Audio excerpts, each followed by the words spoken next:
Otep à tous, bien-aimés frères et sœurs, le premier ministre canadien,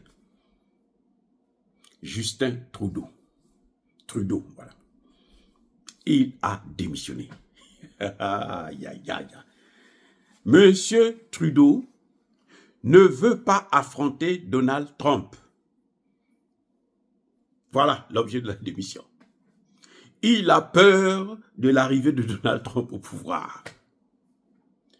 Tout a commencé quand Donald Trump a décidé qu'il va taxer. Il a seulement dit, il n'a pas fait. Il a dit, quand je serai là au pouvoir, je veux taxer les produits canadiens à hauteur de 25% en plus. Vous savez quoi? Trudeau a dit à Trump, nous, on ne peut pas. Si tu fais ça, tu vas tuer notre économie. Et Trump lui dit, puisque c'est ainsi, alors, on va faire du Canada le 51e pays des États-Unis d'Amérique. Vous comprenez? Ce serait nettement mieux. Comme ça, vous serez avec nous et puis nous, on peut arranger les choses. Là, Trudeau n'avait plus de parole. Et qu'est-ce qui s'est passé? La vice-première ministre de Trudeau va demander à son chef, son supérieur hiérarchique, mais comment tu vas faire pour régler le problème avec Donald Trump? Trudeau n'avait pas de réponse.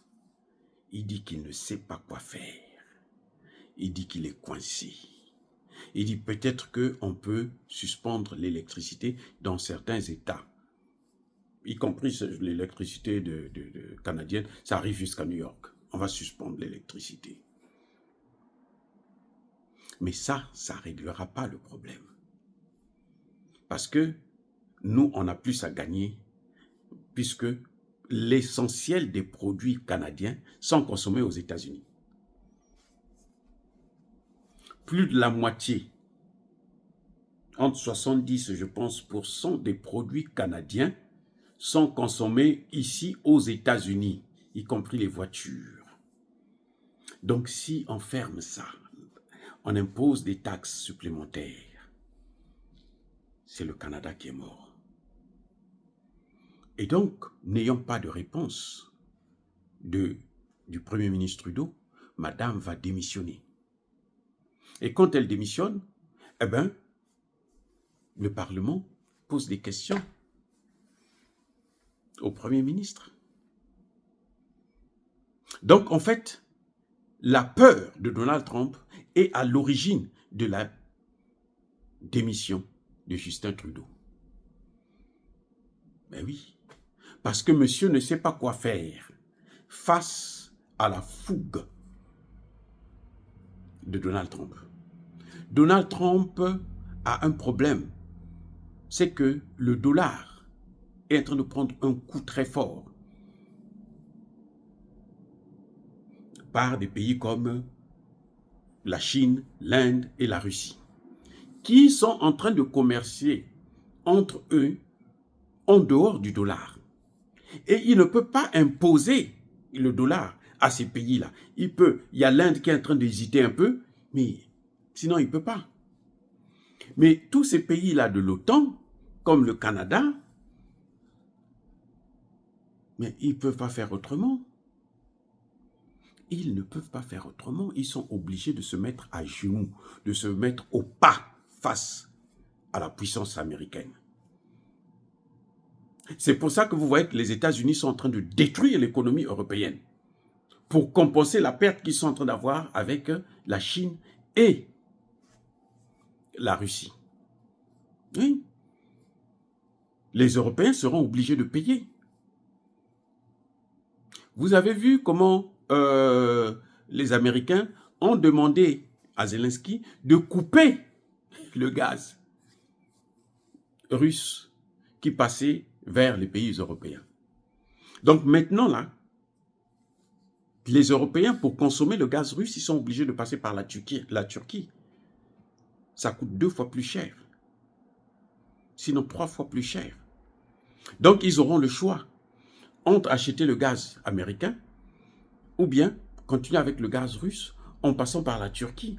Mais ça n'arrangera pas les Américains. Les Américains vont sanctionner encore. Ça, c'est sûr.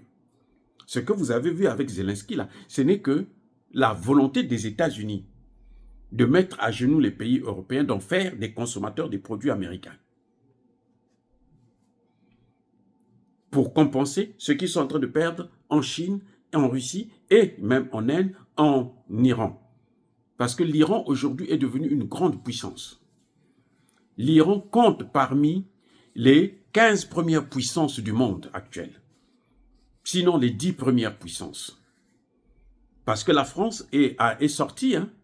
La France est sortie parmi les 10 premières puissances. Donc en réalité, le G7 là n'a plus sa raison d'être. Le G7 là, les Français ne peuvent plus participer au G7. Les Français peuvent participer au G20 encore. Parce que G7, c'est les 7 premières puissances industrielles au monde. Et la France n'est plus une puissance industrielle. Donc, vous voyez, le Canada, Justin Trudeau a peur de l'arrivée de Trump. C'est pour ça qu'il est en train de démissionner. Enfin, c'est pour ça qu'il a démissionné. Pas il est en train, il a démissionné. Il est maintenant là seulement pour régler les affaires courantes et jusqu'à ce que son parti nomme quelqu'un d'autre qui va prendre la place. Mais lui, il est essoufflé, il n'arrive pas. Il n'arrive pas. La dédollarisation, là, ce n'est pas la rigolade. Oh, bien-aimés frères et sœurs, encore une fois de plus, soyez bénis, abondamment bénis par le Dieu des Kémites et par nos ancêtres angélisés. Mais que tous ceux qui persécutent le continent africain, le pillent et le déstabilisent, qu'ils soient noirs, blancs, chinois, arabes, juifs, indiens ou qui qu'ils soient punis, maudits, foudroyés, neutralisés, écrasés, effacés par le Dieu des Kémites et par nos ancêtres angélisés. Vive l'Afrique éternelle. J'ai dit et j'assume.